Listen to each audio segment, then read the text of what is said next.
Hey there, I'm Evan. I'm supposed to start. I'm Mark. On this week's episode, we talk about Evan going to Dallas, why Nina is married to him, and Evan decides to bring my wife onto the podcast to yell at me for no reason.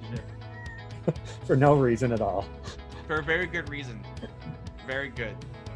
You have to stay tuned to see what it is.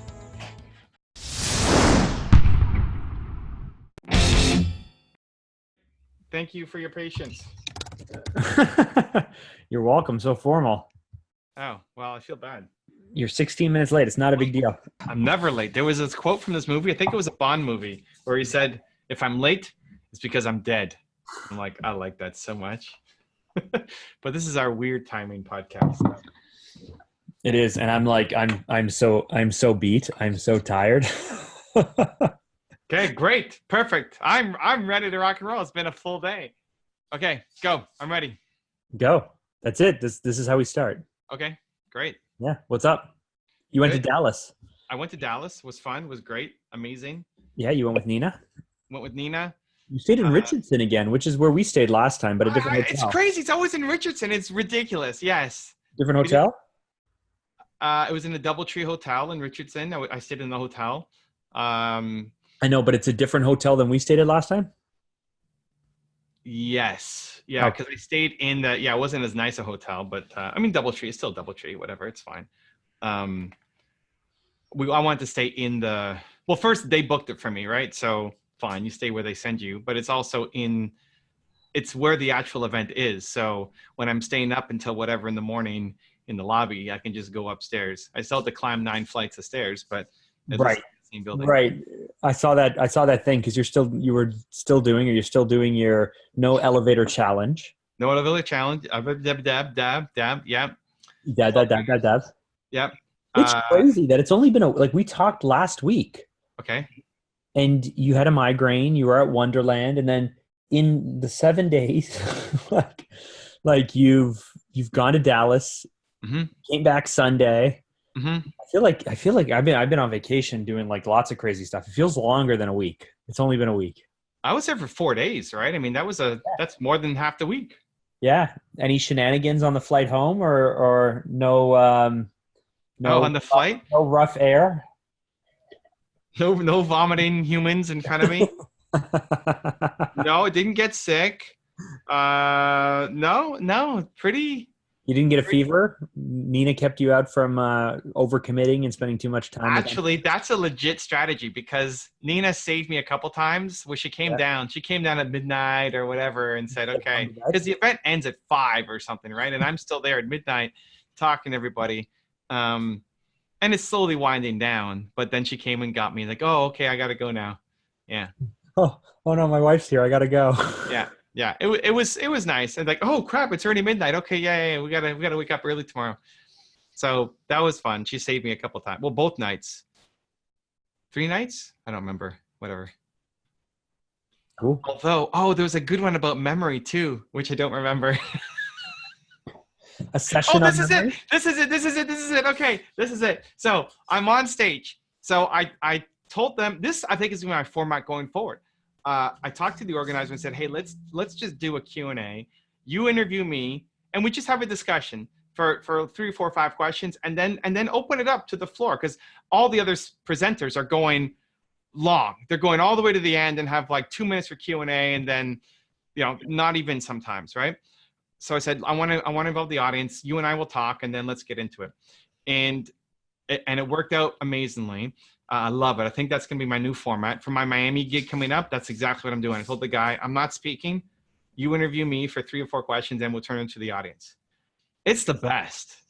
It's so amazing. I love it so much. It's great. It's really what Gary does, right? He'll talk for like 15, 20, 25 minutes off the top of his dome, and then like literally we'll be like, oh, let's sort to Q&A now.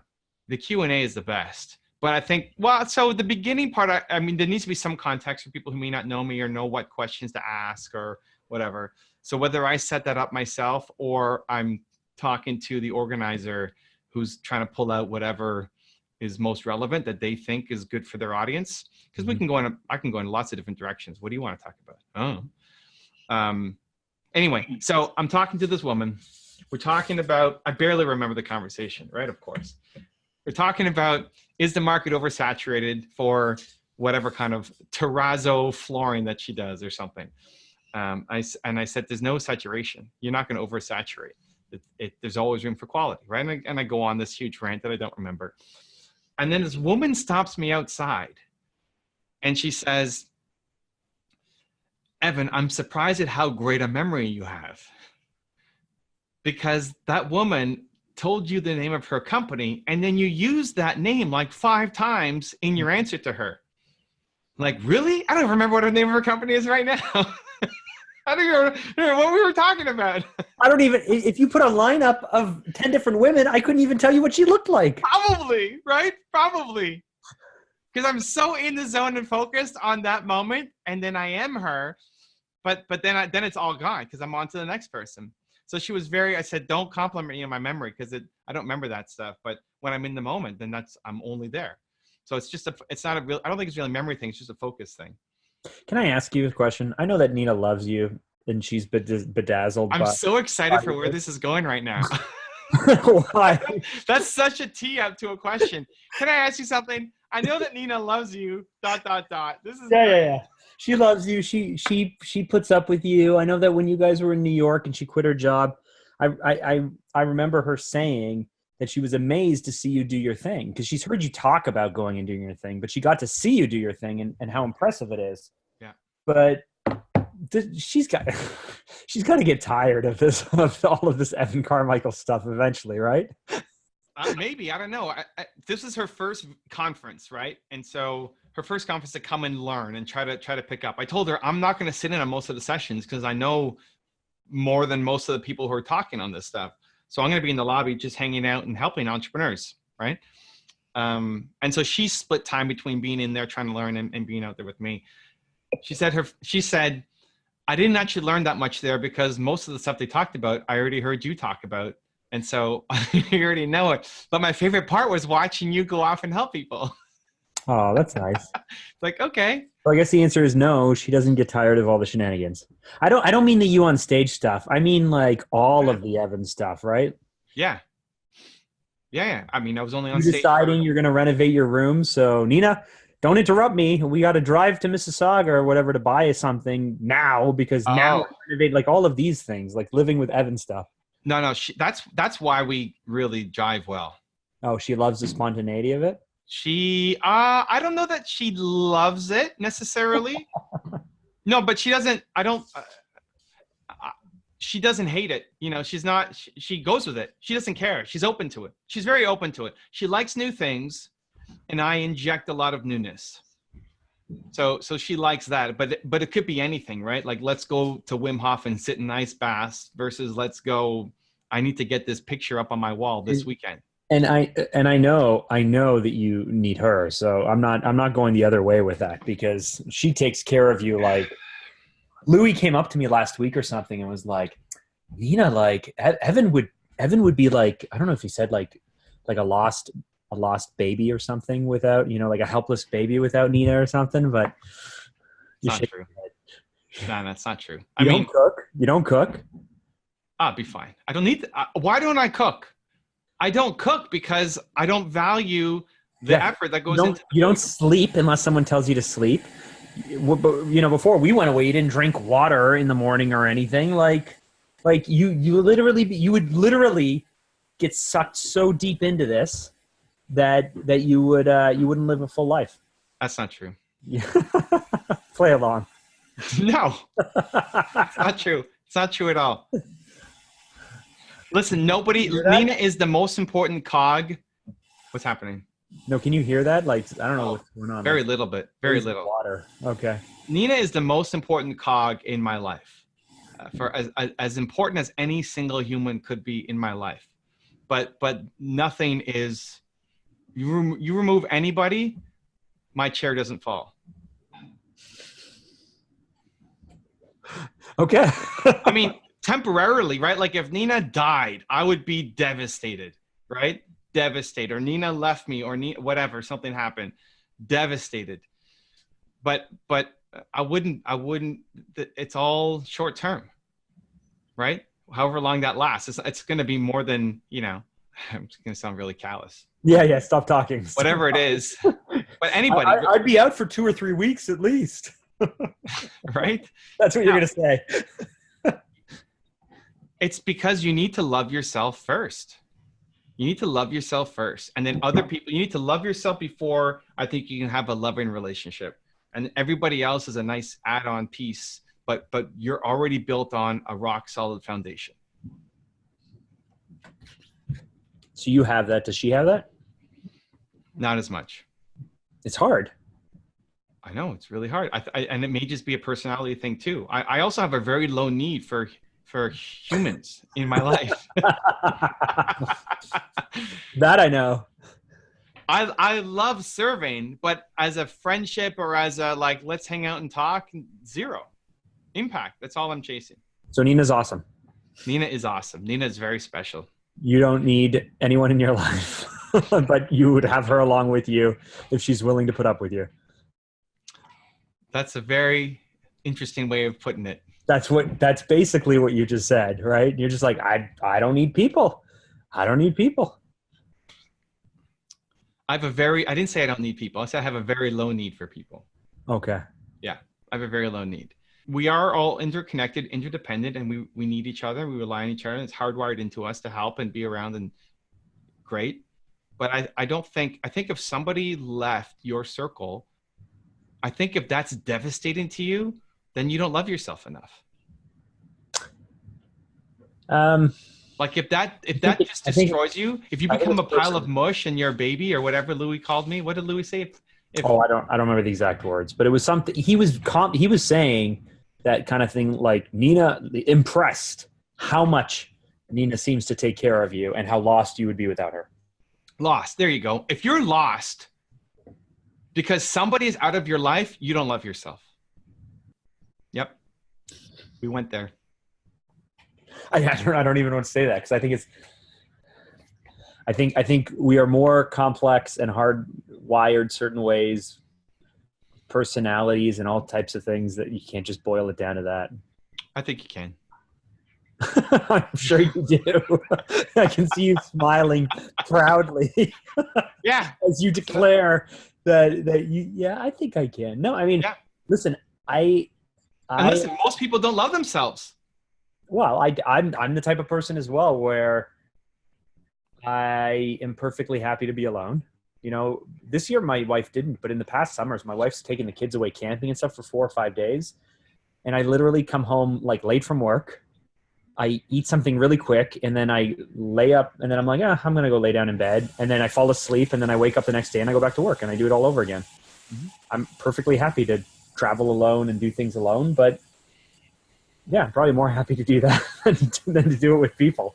But I still like having my wife with me. Of course. But there's a difference between like, I love sharing my life with somebody, right? 100%. Versus I am lost without having somebody in my life. And you think it comes down to loving yourself enough? Self-love. Yep. If you're lost because you're totally dependent on somebody else for your happiness, then you don't love yourself enough.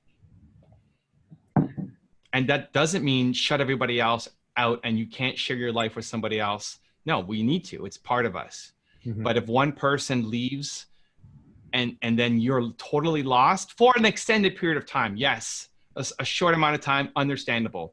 But let's see how callous you are. What's the timelines like? I don't know. I mean, when I got divorced, this is a great example. I mean, I was married, I got divorced after 5 years.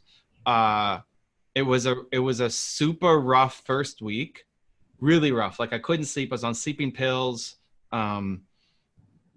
You know, I remember I apologized to you guys in the group and all of my customers and partners because I wasn't thinking straight. And I said, I'm probably going to drop some balls here, guys. I don't know what I'm doing. Here's what happened. I know it's been a long time, but I can still remember how sad I was when I got your email. Yeah, I sent an email to anybody who I had business, relationships with. And I just said, guys, I mean, I'm probably going to drop the ball. Here's what happened. I apologize in advance. I hope you give me some slack. And I was not thinking clearly. I mean, I didn't do anything stupid, but I couldn't keep track of things. I felt my own cognition go away. So at least I had enough to email everybody and say, hey guys, I wasn't making decisions properly. Just having a hard time thinking because I was so overwhelmed by the situation and lost for a short amount of time and not knowing what to do. Again, on pills, all of that, sleeping pills. I couldn't sleep. Then, reality starts to set in. You start to deal with it. I don't know, maybe another month of slowly getting out of it. I mean, we were still living in the same home together in different rooms, but it's still awkward and, dealing with all that. And every day slowly got better. I immersed myself in barely being home. So I was working all the time. And then I went to TDS, my salsa dance school business, and went and hung out there and then hung out with people. That's even how I formed a closer connection with Nina and that circle of friends. And then it got better. Then you got to deal with the shame around being divorced and stigma around that, even if people are used to it. I saw it early as a failure, as a failure, like a personal failure. And then you get over it. Right. But if I'm here, I don't know how many years later, how long ago was that? 7 years ago or something? I don't know. You got married. What, you got remarried, what, 2 years later? Something like that? Yeah, I don't know. So I know what day you got married, but I don't even know what year. I know you got married August 16th. Yeah, I mean, your anniversary just passed 2 weeks ago. Neither of us know. Hello, Timo. What are you talking about? I just told you August 16th. Okay, great. I think you got married in 2015. I think. Amazing. Great. I only know all of this because I had to fly back from a commercial shoot in Punta Cana, and the flight kept getting pushed further and further and further back. And we landed at 7 a.m. the day you got married. Didn't sleep, drove straight to pick up Jacqueline, then drove straight to your wedding on zero sleep. Nice. Because I think you had like a 10 a.m. service or 11 a.m. service or something crazy like that. I don't think that's that crazy. 11 a.m. service. Anyway, if it was still like 7 years later or whatever it's at now, and I'm still lost, it's self-love. It's an issue. It's an issue of self-love. If it takes you a certain amount of time, I get it. Awesome. I hear what you're saying. Yes, I hear what you're saying. If it's 3 years later or 5 years later and you haven't moved on. Okay. I think we could all agree to that. Okay, great. I don't know that everybody would agree with that, but good. You and I are in agreement. Well, I learned a long time ago there's no point in arguing with Evan Carmichael. Why not? At this point, that's your favorite thing to do. It's a fun debate. It's a fun activity to debate, but most of the time I end up taking a side just to play devil's advocate, and sometimes it's really hard to get that behind an argument that I'm just not that into. Okay, great, good. Next, what else you got? I wanted to run by you my crazy idea of my schedule. So I know how big you are with schedules. Yeah. Right. And so I texted you over the weekend, but I really struggle. Now I got to be careful because I think Jacqueline's around. She's not a huge fan of this idea, but she's going to listen anyway. She doesn't listen. Not at all. Jesus. I'm just that it's a sensitive topic in our household right now. I hear you. By the time I come home on a Friday, all I want to do, well, I usually work from home, but all I want to do is just keep working, because like by then I'm in like momentum, and then I have to break that momentum for weekends. And then because I have weekend projects and I have stuff with the kids and all of that stuff.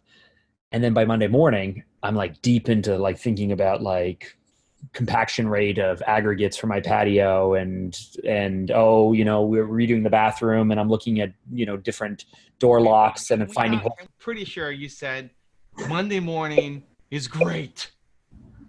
I'm on top of the world Monday morning at the office. I get in at 5 a.m. and it's just amazing. And I love Monday mornings. Did we not have that conversation? Mondays are typically my hardest day, actually. I usually drive home pretty depressed, but you start off the day amazing. I start off the day on fire because the week is ahead and it's full of potential and everything. I'm not talking about that. I'm talking about I guess like how you have your chunks of time, right? You're able to dedicate your day to that chunk of time. Okay.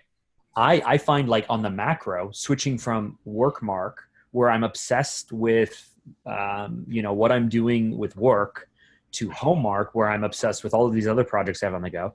And then switching back, I find that really challenging. So I've been looking at the possibility of doing like 9 days on or 10 days on and then taking 4 days off in a row. So on the 2-week whole, maybe I'd do like 10 days on and then like 5 days off or something. So on the whole, it all equals out to the same amount of time, but I would actually have a longer time with my family to do family stuff. And then I would work through a weekend, still show up to work at 6 a.m., maybe leave around 2 or 3 because you can blast through a ton of work on the weekend when no one's bothering you. And when I texted you about that, when I was like, hey, what videos do you have? What top 10s do you have? What espressos do you have where people have started really going crazy with their schedules? And your response was like, only athletes and writers who put their heads down for a chunk of time to just dedicate for a short thing. So I want to run this by you. What do you think of this crazy idea of Yeah, but I said something else after that.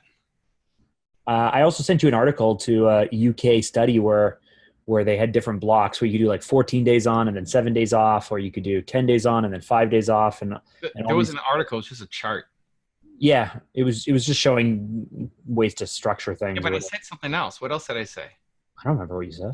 Jesus Christ. What? No, it was good. It was advice. It was advice? Yes. I think okay, sorry. I think your advice was, I think it was something, it was something vague where it was just like make the quality time more quality or something. No, there was something more to it than that. I don't know. Or sure. Do I have to scroll back to our Facebook? I'm scrolling already. I'm scrolling. You got into love languages. Okay, I don't sleep. Cameling, this will help. It's not the vacations that matter. It's what happens. Oh, sleep cameling. Yeah. Okay, good. Quality time every day. What did I say? Go back. It's not the vacations?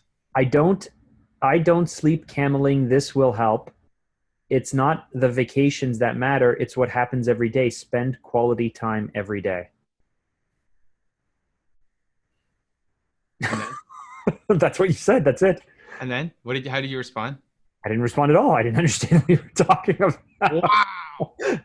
And then that was on, what was that? That was Friday at 8 a.m. And then like 4 hours later, I said, hey, should I add descriptions to my YouTube art channel? He just ignores it. Sleep cameling. You know what that is?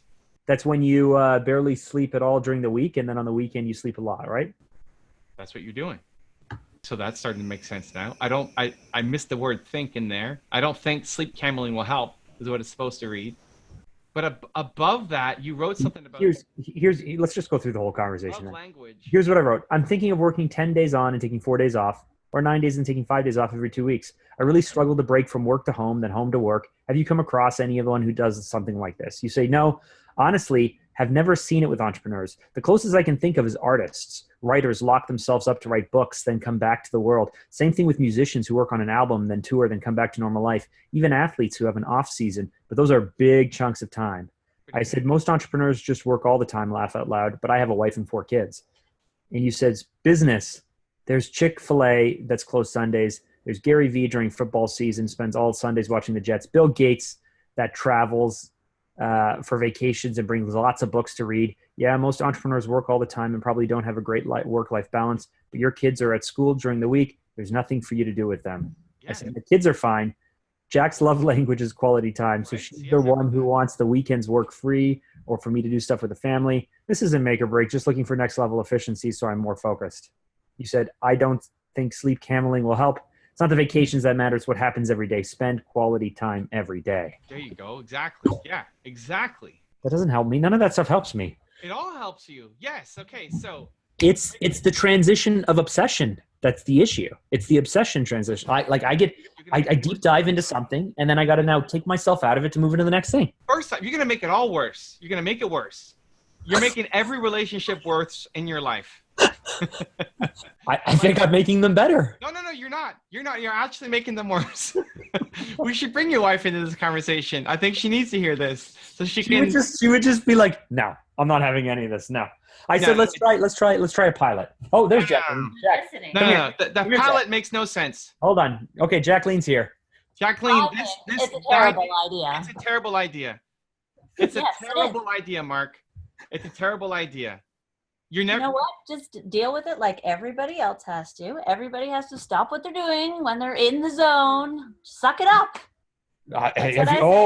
You try interrupting Evan when he's in the zone and see what happens. He'll slam the door on you and say, Nita! Okay, wait. I want to hear from Jacqueline. Why is it a bad idea? Because the more time he spends away from me, the more resentful I get and upset with you. That's just not going to be good for our marriage. Wow. Okay, podcast listeners, just so you know, this is my wife, Jacqueline Drager. She's on Instagram. Jack is strong. You can go ahead and follow her. Good. Yeah, I like the new Instagram. I like the Instagram content she's putting out. It's good. Yeah. Can you guess what her one word is? No. What is it? Come on, Evan. I don't know. What's my name? Her name is Jack is strong. Her one word is. Oh, I see. Strong. Oh, good. Nice. I like it. She wants to get it tattooed on her body. Yeah. Wow. There you go. Is that why you're asking me about tattoos before? Was I asking you about tattoos? Yeah. Oh, no. It was like Alex was asking me about tattoos. Never mind. Yeah. Don't confuse Alex with Mark. Do not do that. If Jacqueline's love language is spending time together, then being away for 10 days straight, you can't make up for that 4 days in a row. No. She needs quality time every single day. That's right. Yep. Okay. And then seeing your kids, like you're gonna take this break when they're at home on the weekend and you're working, and then fantastic, you have Wednesday, Thursday, Friday off. When your kids are at school, what are you gonna do? You're never gonna see your kids. Pick them up, dude. They're done school at 2:30. Pick them up from school. Spend the afternoon with them. Yeah, but they're gonna have homework and extracurricular activities. Yeah. This is a bad plan. This might be a decent Mark Drager plan, but it ruins every relationship in your life. I agree. Yeah. My 12-year-old is shaking her head at me now. What is everyone doing here? Yeah. We're recording a podcast. Bad idea. We're recording a podcast. Very loud. It's very loud. It's true though. It's true. Okay, that was fun. Yeah, but that's actually the truth. Like, she told you. It's great that she told you the truth. Yeah. No. Listen, Jacqueline tells me the truth. You can't sleep camel it. She needs it every day. You need quality time every day. She needs quality time every day for you to have a happy marriage. You can't disappear for 10 days and then spend 5 days together. It won't work. The whole thing falls apart. Not because of you, because of what she needs. No, I know. Yeah. So how do I listen, man, right? You got to be selfish to be selfless. So, but here's the thing: you need to. What's the thing? What's the example of like the time will fill to the. Oh, the rocks and the sand and everything. You have a jar and you put not that one. The other one. You're talking about is it the Peter Principle? If you give somebody 3 months to study for a test, it'll take 3 months to do it. Yes. Whatever that one is. It's not Pareto. It's not the Peter Principle? I don't know what the pedo principle is. Peter. Peter? I feel like you made that up. No. Peter principle. Oh, no, sorry. The Peter Principle is that you will always rise to one level above you will get a raise one level above your proficiencies. You've never heard of the Peter Principle? No, I don't think about raise. Everyone always gets a raise and a raise and a raise until they're one level above what they were really capable of. Whatever. Yes. Projects will expand to however much time you give them. Yeah. The podcast audience is a very smart bunch, and somebody will tell us what that is. Perfect. That's your problem. You need to value your time more. Okay. Yeah. That you need to wake up on a Sunday and say, today is the only day I have all week long to get work done on my patio, and I'm going to crush it and not waste time. You allow things to bleed too much. Yeah, because if you gave yourself 10 days to work, newsflash, 10 days, on the 10th day, you're going to still be in work mode and want to keep working. For sure. Yeah. I like working. But you have to give yourself a time limit and recognize that time is not infinite, and force urgency to get stuff done in the time that you have.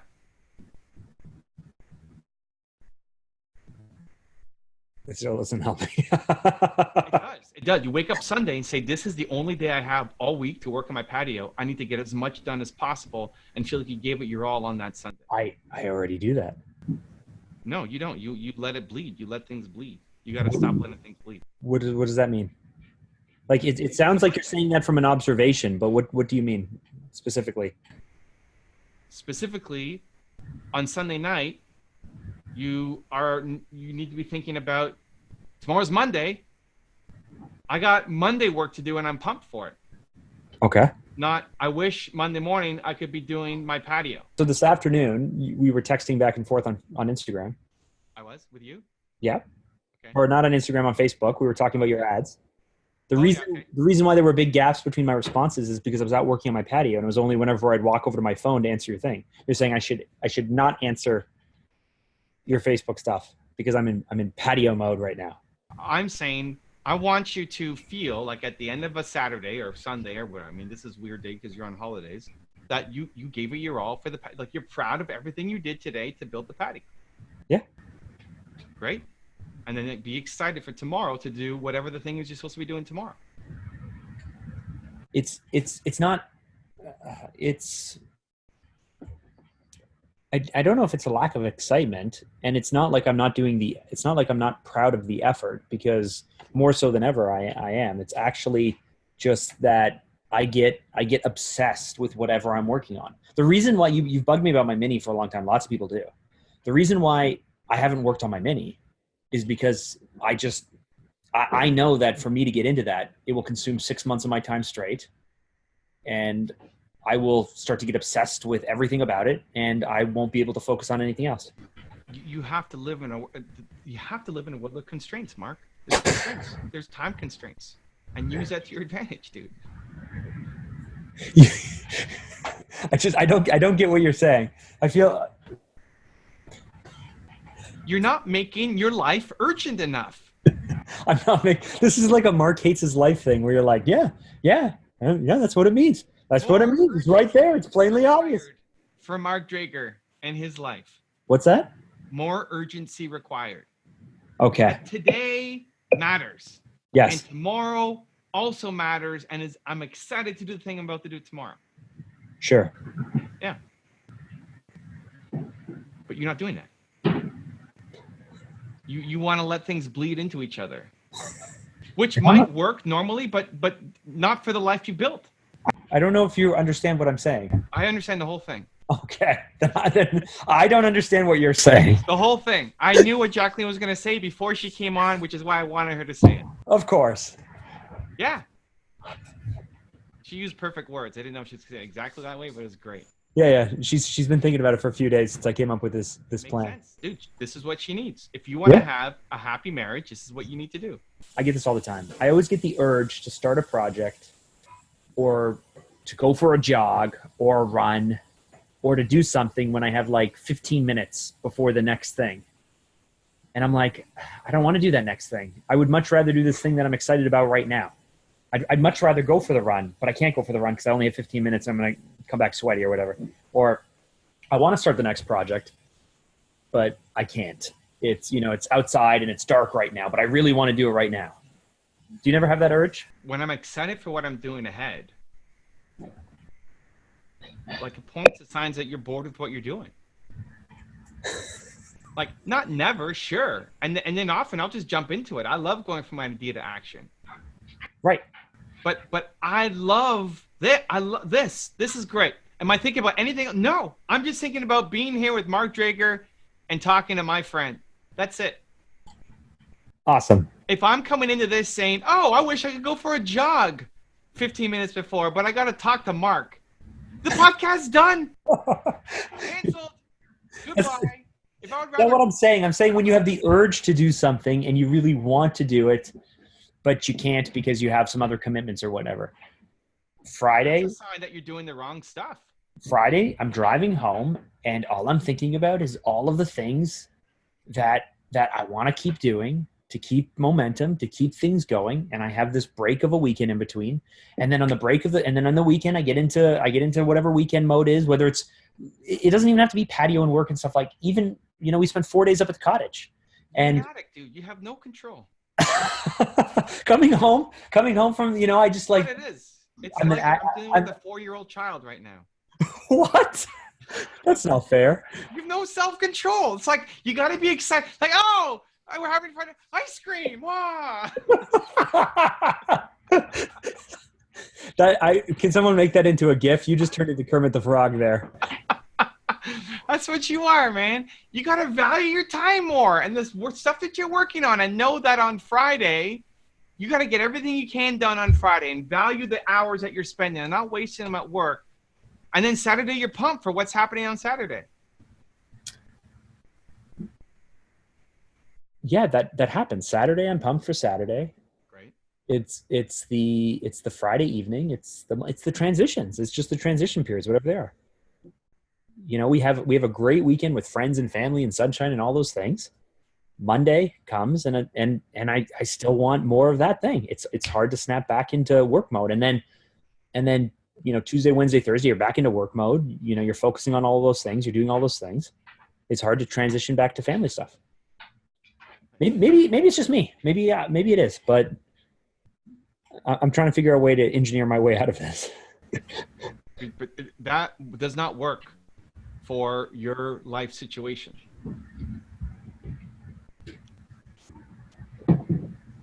So you're not a big fan of the 10 days off, 4 days off plan, or whatever it is? No, I'm not a big fan of it for you. Yeah. Not that I'm not a big fan of it. I love going to work on the weekends. It's so quiet, less traffic. Yeah, it's great. Okay.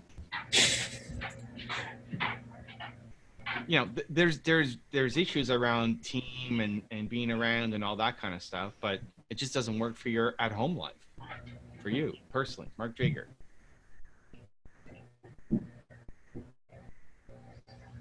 I don't feel like you've helped me. I've helped you. I know you have, but I don't feel like you have because I haven't figured it out yet. On to something that is not actually in your best interest. Yeah, that's fine. Okay, so that's fine. We do old school 5 days on, 2 days off. That's fine. Whatever. Like something from a century ago. We'll just do what we've always done, Evan. So what are you going to change in your transition on the drive home from? Well, you work at home on Friday. Most of the time, yeah. Here's what you need. You need a new tradition. I'm ready. Friday night tradition that you get excited about. Okay. To celebrate the changing of the guard. What it is. It's a changing of the guard. Okay. Yep. A new exciting ritual, whether that's with your wife or your family or by yourself or something. On Friday night, changing of the guard. And then Sunday night, changing of the guard. Sunday night, get ready for work the next day. You have to do something. You need a changing of the guard ritual. Yeah. Yeah. You need to put everything you got in the Sunday, value your time. This is my only day to work on my patio, and I'm going to crush it. I'm going to be proud of my effort. And then Sunday night after dinner or whatever, changing of the guard, ritual. You close it all down.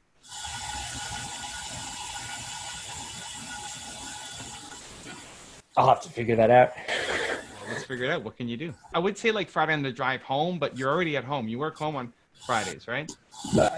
I try to. So when I'm working from home Fridays, because I usually start work at 5 a.m. then because I don't have to drive. By 2 p.m. I've put in a good days of solid work. And you pick up your kids from school? Are they at school? What's happening? When they're in school, I'll pick them up and then walk them home, and then kind of just do from like 4 to 5, like some emails or whatnot. I try to finish around 4:30 on a Friday. But if stuff starts to go sideways, or if something's happening, or I'm actually excited about a project, like I'm excited about a work project that I'm working on, or I'm 7 hours into a 12-hour thing and I feel like I'm in flow, or there've been times where I'm doing like deep dives into research, and it's like really hard to break yourself out of like doing research to then. And that can happen sometimes, but not consistently. Like, don't tell me every Friday night you're in flow. If I'm still working between 4 and 5 p.m., then because otherwise I probably stopped working earlier. I've picked up the kids from school at 2 p.m. What percentage of days are you working Fridays past 5 o'clock? None. Oh, none. No, none. But you're wishing you could be working past 5 o'clock. Yes. You're not actually working past 5. So yes. And then I get anxiety about knowing the stuff that I have to do, that I could be doing, that I should be doing, I'm in the moment of now, and I'm on a good path, and I'm gonna lose my train of thought, and then Monday morning's gonna come, and I got this other stuff to deal with, and yeah. I'm gonna crush it Monday morning. I mean, dude, I do this every day, right? Like, tomorrow is my interview day, and yeah, like I couldn't work. Like I've tried to set up my schedule with blocks of days of blocks of time and stuff, and it's just like the pressure of the time crunch makes you more effective. If you give yourself a week to do it, it's going to take a week. I have to get all my videos done today. Well, yesterday. I got from all. It's my big filming day. It's got to all happen, all of it. Let's go.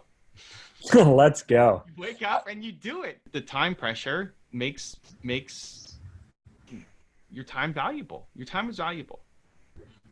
There may be moments, and I've done it too. Like, I've been on vacation, I end up writing my book because it's coming through me, and I have to get it down to paper. But it's happening every week.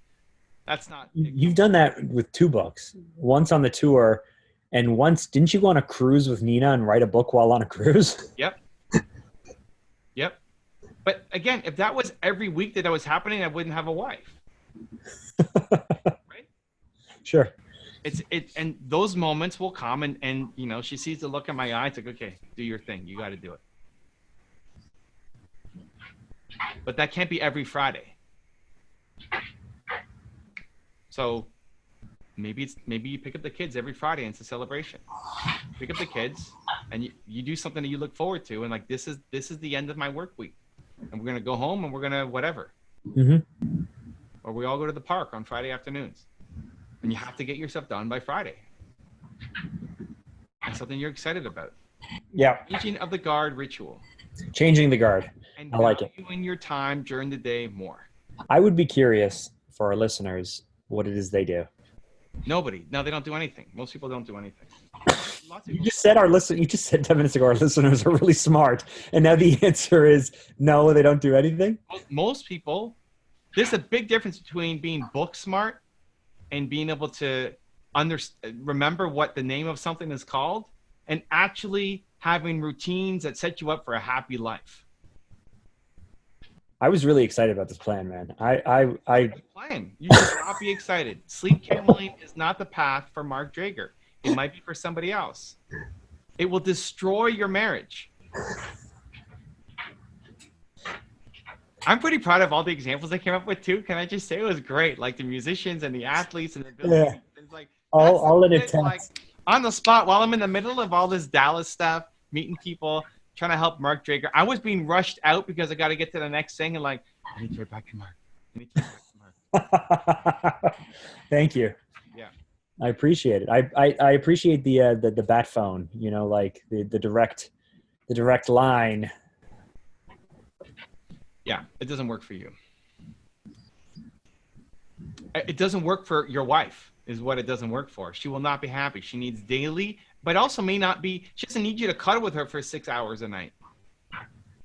But she needs to feel like you care every day. She needs to feel like you care every single day. Yeah, it's true. We can bring her back. Thanks, we Evan. can ask her. It's okay. It's okay.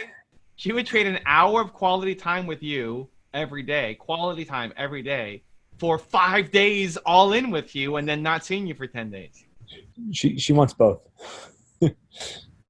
Ask her which one she wants more. She would pick the hour of quality time. It's great. Something like 2 months ago, or maybe a month and a half ago, we started going on evening walks together with our dog. Because now that our kids are old enough to watch themselves and put themselves to bed and all that fun stuff. Okay. Yeah. Anyway. Well, thanks, Evan. What's the changing of the guard ritual? You gonna pick up your kids and do what? I got to think about it. What would be it's got to be something. It's got to be something that like still eases because the transition's more anxiety than anything else. Like it's got to be, dude. I had the craziest anxiety, kind of not attack, but my little kids have been saving up their money, and they decided that they wanted to buy a toy, and so I gave them permission to use their money to buy a toy. So I took them to the store this afternoon, and Silas really wanted this remote control car, and every time that people give them cheap remote control cars, they break. And so I'm just like, Silas, do you really want to spend your money that you've been saving for this? And he's like, I really want this. Yeah. And I was like, okay, but it might break. Like, it's kind of cheap. It might break. He's like, I really want this. And then I was really proud of him. And then he goes, but it's okay if it breaks. And I said, yeah, but you've saved this money and you've spent this money. You're going to spend it all on it. And I feel really bad for you. He's like, I'll just get more money. And I was like, wow, abundance mentality right there. Learning from your kids. Let's go, Mark. Come on. Fantastic. But then I'm just driving home. I let them buy it or whatever. I'm just driving home, and I'm getting so worried for future Silas, who's going to be so he's going to be so upset when this cheap thing breaks that he had all of his hopes in. And I'm just like, anyway, I knew what it was. I tried to get over it, but I literally couldn't. I was having like heart going crazy. But the fun part of it was a little nugget there that Silas is an abundance mentality kind of guy. Because we were playing Settlers of Catan with him yesterday, and he's never played. He's trading stuff away. I said, buddy, do you really want to trade all this stuff away? And he said the same thing. He's like, it's okay. I'm going to be nice because I can always get more sheep. Yeah. Mark Drager is becoming abundance mentality kind of guy. I'd love to do a second or third episode with you on this because I still feel like I haven't figured that out yet, but I'm trying. Becoming, Mark, are you not more becoming than 5 years ago? I don't know. Yes. I think I'm more positive and optimistic and hopeful, and I don't put up with I try not to put up with cynicism and skepticism and all that stuff. Okay, great. So how would you describe someone with an abundance mentality if they're not positive and optimistic and hopeful and don't put up with cynicism and negativity? Because I'm still fearful of losing. Okay, becoming great. Yes, becoming. Working on it. Awesome. Hey man, I actually had some fun questions if we wanted to do them. Okay. Remember we used to do fun questions? Yep. Ready. Yeah. You ready? Yep. First question. You have a playlist that you listen to at 1.25. Mm-hmm. Pumps you up. Mm-hmm. I'm curious, off the top of your dome, top of your head here, what's your favorite song on that list? The one I go to right now is the latest Alan Walker one. I want to call it Unity. Can I look? I think it's Unity. Yeah, look. I'm pretty sure it's Unity. I have no idea what you're talking about, so I need to look. I nailed it. I'm very excited if I nailed it. It's like number 5 on my playlist right now. I played it a couple times today, and I go, it's number 5 on the playlist called Unity. That's right, baby. That's the memory kicking into high gear. Alan Walker, Unity, number 5 on the playlist right there. That's a great song, dude. That's a great song. I like it. And number 4, right before it, is Simon and Garfunkel, the boxer. Totally different feeling, yeah? And right before that is Senorita. And then right before that is a Calma, and then the first one is I Love Rock and Roll with Joan Jett. Oh, really? Are these in order, or like you update the playlist based on order, or you just have it like on random? It's updated by order of when I added the song, so I put the most recent songs that I add to the beginning. But I Love Rock and Roll was a song that I had on before, but it got copyright blocked from the original source. Oh. So I found it again and I added it in. For all of our podcast listeners, in case we haven't talked about it in the past, Evan believes that everything sounds better at 1.25. And so you have a master playlist where you play every song. I listen to podcasts at 1.5, like at 150%. And so if you listen to Gary Vee at 150%, he is one fast talker, but I can't catch it. I don't know how you catch it. I'm an auditory person. You know what? I get it now. Because I put Gary at 1.25, I can't pick it up. I can't catch it. 1.25 is too fast for me. Yeah. I can't get it. Oh, now that I'm used to listening to people at 1.5, when I go back to 1, it's like, oh my God, you want to kill yourself? Like this. Brutal. It's insane. That's like when you put Unity on at normal 1, I wanted to punch the computer. This is so slow right now. I'm going to pass out. That's a bedtime song now. Yeah, it's a lullaby. Lullaby. There you go. Next question. Yeah. Would you rather be a rock star or a movie star? I feel like a rock star because I could sing my own songs. I would do a movie. Movie star, you do your craft and you do your thing, and then you go and disappear for like 8 months and you have to do a tiny bit of press. A rock star, you're writing, recording, touring, you're on the road all the time. Like there's like the movie star, if like a real movie star does 6 weeks of work and a little bit of press and then takes 9 months off. That sounds great. No, it doesn't. What are you gonna do with 9 months off? You start a tequila business like every other actor has started, or like do lots of stuff. That sounds brutal. No, you'd use your celebrity to go do the things that you love doing as well. What? Who does that? What do you mean who does that? Who does that? Very few. What do you mean? What do you mean? Don't get so offended. How many actors actually go off and do that? Lots of people. Ryan Reynolds, The Rock. Very few. Huh? You want me to start listing all the people who started alcohol companies recently? Lots.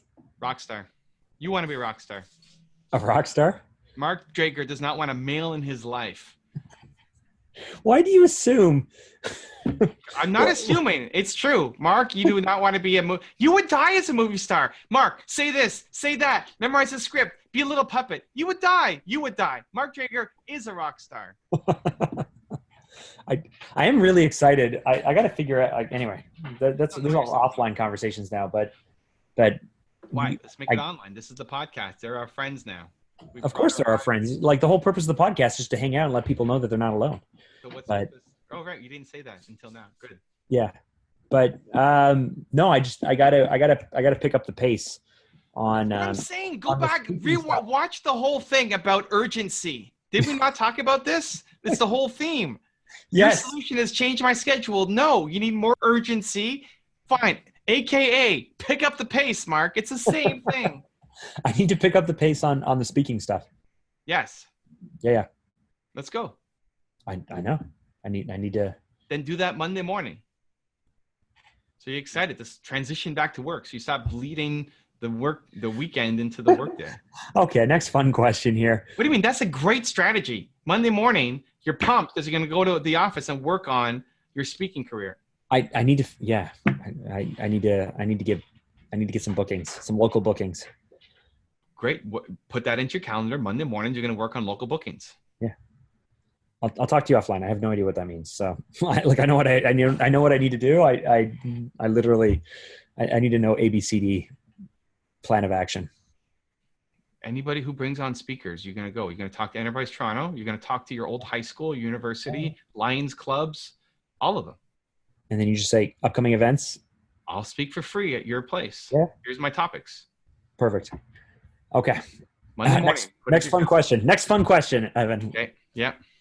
Pick up the pace, Mark. Let's go. Not just on speaking, on everything. On everything. On life. Pick up the pace on life. More urgent. Grant, Evan Carmichael says you need to pick up the pace. That's where that comes from. Right? Do you remember that even? Yeah. On Grant Cardone's live stream. On Grant Cardone's live screen, a mutual friend of ours. Yeah, Doug Watler. Shout Evan out Doug Carmichael Watler. says you need to pick up the pace. Right. That's what he messaged Grant Cardone on his live stream. And then he took a screenshot of it and sent it to me. Love Doug Watler. Dougie Fresh. Okay, would you rather own a baby otter or own a messenger owl? Baby otter or messenger owl? I'm defaulting to like what I think is less work, which is probably the owl. You think the owl is less work? I think the owl is less work than an otter. You live in a condo, dude. No, the otter is going to be way less work. You just I feel like the owl could just sit on the perch outside and go fly around and catch a mouse and come back. What do you have to perch outside on your balcony? Yeah, maybe. Baby otter, you need to have in like a tank, like an aquarium, like. My whole condo will be transformed into a giant swimming pool. You take that little den room or whatever, right when you walk in your condo, right? There's that little room there. You just put a little kiddie pool in. You got yourself baby otter land. That's like serious animal cruelty. What are you talking about? A kiddie pool is all they need. They don't have to go underwater. They just got to stay wet, I think. That's pretty bad. That's their life. I'm giving owl like There's a ravine across the street. This is The owl's going to get hit by a truck on the 401 and be out. dude. There's birds flying around all the time. Hawks, lots of birds. You wanna raise an otter in a kiddie pool indoors in a room with no windows? Really? Listen, I would go with the otter for sure, but I live on a half acre and I have a pool. I could figure out a way to like dechlorinize it, and yeah. Yeah, I think the owl. You know, owls kill people. It wouldn't kill me. My owl wouldn't kill me. Okay, they swoop in. They swoop in and they use their claws and they crush people, or they crack your skull. Makes sense. Really, that makes sense. Why not? An owl is a bird of prey, dude. That's your response, though? Makes sense. Do they have talons? Yes. Right? Yeah. So something with talons can kill somebody, Mark. How does that not make sense? I don't understand. I don't know why that's so funny. It's a bird of prey with giant claws with talons. It could rip your face off, and it doesn't make sense that it could kill you. It's just your response. I'm tired now. I've been up since 10 to 5. I'm getting loopy. You know, it's one of those days. Can I tell you, I made myself super proud. Oh, I really want to hear this story. Yeah. It's not that big a deal, but I made myself. Oh, it's a big deal, dude. It is a big deal. Yes. Wait, can you pat yourself on the back before you tell this story? There it is. Okay. There we go. Tell us, Mark. So Monday, mm-hmm. I go to the gym Monday, Wednesday, Fridays. Okay. 5:30. I had a 5:30 class booked in on Monday, but we were going to Wonderland with the kids that day, so we knew we were going to be up and out the whole time. Jacqueline didn't want me to go because she thought I'd get tired and grumpy, so I canceled the Monday workout. So I'm like, you know what? I'm going to do Tuesday morning instead. Okay. So we're driving home at like midnight on Monday, and I was like, oh, I should really cancel tomorrow morning's thing. I'm going to be way too tired. But I'm like, no, I'll do it. So I show up, completely crushed it. It was great. It was a really hard workout. Did it. But that meant that I was booked for yesterday and today, and I don't really do back-to-back workouts because they are very, very tiring. But did it again today. Nice. Got 2 new personal bests in terms of running speed and in rowing. And then I came back and I was like, that's right. It's funny. When you, I have to say, even if you beat a really small version of the old you, it makes you feel really, really good. It kind of bothers me that you got your personal best, but I love it. Why does it bother you? Because then you should work out every day. I'm thinking about it. I'm thinking about doing a Flex CX. Yeah, you should do it every day. But I would only do 6 days a week. I would still take Sundays just for walking. But yeah, whatever. But you just showed that you like. It's great. Awesome, right? This is my whole theory on. If you don't suck at the start, you should have started 5 years ago. Mm-hmm. What you just proved was your Monday, Wednesday, Friday theory is garbage. Okay. Well, I'm totally capable of doing it. I leave recovery days because your body needs to heal from stuff people say or something. Okay, but look what you just did. You had a rough day, and then you woke up and you did your personal best. Yeah. So you were capable of more. I was expecting. I came to the second day. I totally sucked. I was last place. I was embarrassed. Look at that screen. Oh, no. I crushed it. People were beating me. But I feel great about myself because I went and I proved it to myself. No, I feel great about myself because I did an amazing thing and got great results. That's not great. That now actually you suck and you should do more of it. I want to reclaim the pat on the back. Let's put it in reverse motion now. Why can't we celebrate the effort and the results? You can. But I want to now you have to do it. Now, great, 5 days a week, or at least more than what you're doing because you set a personal best after having a rough day the day before. You're capable of way more. Monday, Wednesday, Friday, you could do way more. Mm-hmm. So you want me to pick a story where I didn't do well at all and everything sucked and it was terrible? Yeah. Yeah. Because that's where self-confidence actually comes from. Like the fact that you crushed it isn't the win. The fact that you got up and you did it. Well, I was proud of that yesterday. Yesterday I was proud that I got up and I did it and I got through it and it was great. But those are the things that I want to celebrate. Okay. Yeah. Where you didn't think you could do it and you push yourself to do it and you did it even though you sucked. But you did it. You were last place on the thing, but you gave your max effort and you showed up and you did it because Mark Drager Guarantee says he's going to go off and do it, right? That's what I want to It's celebrate. been 10 years. Let's let the Mark Drager guarantee go. That's what I want to celebrate. Yeah, that's important. Not just tying it to I tried hard and then I got the big result. Okay, awesome. Yay. No, I tried hard and I sucked. Yeah. What was the last thing you tried hard on and sucked at? Like in the last few days? Climbing the stairs with my backpack to the 9th floor was brutal at the front desk. I told her, hey, I asked the front desk person, hey, can I climb the stairs? Because a lot of times with the fancy hotels, you can't get to the stairs. Yeah. You can get down, but not on the way up. And down doesn't count. Down is easy. It's downstairs. But she led me through this back way where you can walk kind of on the outside to get through. And said, you don't like elevators? Like, no, I'm just on a no elevator challenge. Like, oh, do you want me to put you on like the 3rd floor? Like, no, keep me where I am. This is the best, right? 3rd floor. I used to do ground maintenance in apartment buildings. We'd have to climb stairs all the time. I feel like this is a much harder challenge for you than it should be. But I know you live on like the 13th story or something. I don't know. Yeah, maybe I suck. I don't know. I mean, it's hard for me. Now doing regular stairs isn't hard. When I have to carry the dogs, I'm still gassed. Like this morning, and at 5 o'clock, and I got to take the dogs out soon. I'll get back up. My heart's going. I got a dog in each hand, and they're wiggling around, and I'm, yeah. The 9th floor with the backpack with all of Nina's crazy stuff in my backpack, carrying that up was heavy, dude. It was heavy. I'm like sweating when I get to the top. But yeah, the last 2 flights, I'm holding on to the railing and like anything to just get me up the stairs, and did it.